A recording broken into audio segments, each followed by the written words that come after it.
Well, this week is National Child Passenger Safety Week, and the Mesa Police and Fire Department and other law agencies across the state are teaming up together to make sure that our kids are safe on the roadways. With me this morning is Sergeant Dave Mikey here to kind of fill us in on the fact that there are a lot of kids that get hurt in the accidents, more so than the adults. Yes, absolutely.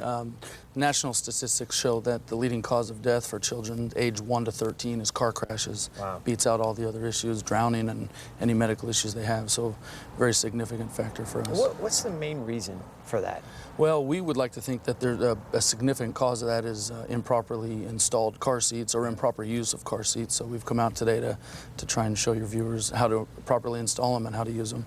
What are some of the tips you give parents out there when they're having their first child? They're looking at car seats because there's so many of them. The prices range from, $50 up to $300–400.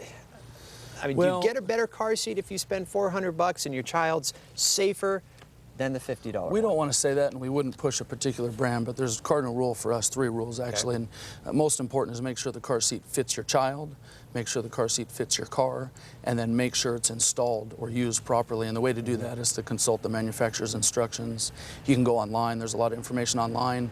I know when I had my first child, the hospital actually taught me how to properly install the car seat. We also have all sorts of educational events, including one coming up next Saturday. Your viewers can come out and watch how to do it and get a demonstration.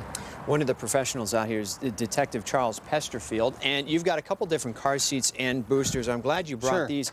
I've got mine to show as well, and really pick it apart, please. I feel like I'm a pretty, I do repairs at home, pretty knowledgeable guy. I followed the instructions, but you automatically said, oh, I see something wrong. Yeah, we normally we like to have the child in here to kind of get a glimpse of the way that he's buckled in or she's buckled in. Good to know, because we talk about that event coming up on Saturday, next Saturday, so bring your child. But one thing that I do see that just kind of pops out at me is a lot of people like this aftermarket stuff that they buy at the store, okay, and you want to save your seats. Okay, that's fine. However, we instruct that you don't put anything between the car seat and the seat itself, especially in a forward-facing model like this, okay? Because anything that you're taking away from the car seat or adding to the car seat increases the amount of ride down that this child's gonna, and you'll get it nice and tight.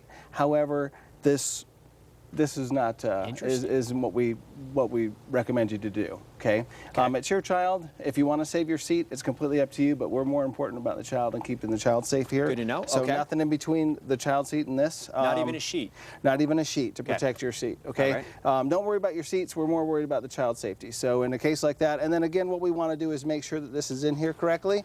I don't want this sliding more than an inch side to side. So is that too much? That's probably too much. We probably want to tighten that up a little bit. Okay. And then I can go through, and how to tighten that up is I teach you how to actually use the seatbelt correctly and to make sure that we've got that locked in place and used correctly.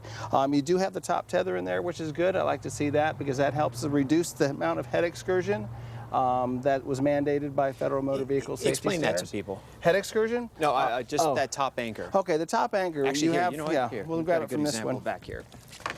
This is the top tether anchor, and a lot of and forward-facing seats, it's mandated that it's actually on the seat itself. If you have an older seat, usually the older seats are probably outdated and not used anymore, that require them. They do come with a seat, so it needs to be used in the forward-facing position.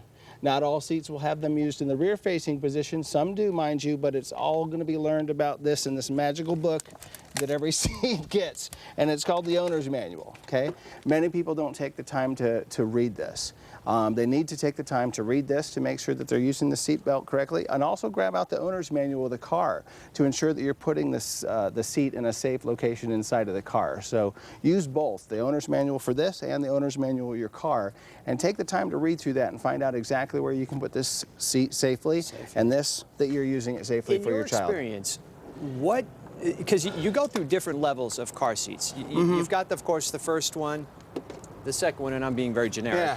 Second one, and then you go to the booster seat at some point. Which one do you find parents have the hardest time installing? The hardest one installing is usually probably The combination seat, or this is not a combination seat. This is actually goes from pretty much from birth to.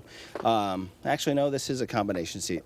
This goes from forward facing only, but it goes with a harness, and then without the harness, you're able to use this. So it's kind of a grow into seat, but it's the rear facing and the forward facing, which is probably what you have in here, which is what we call a convertible seat.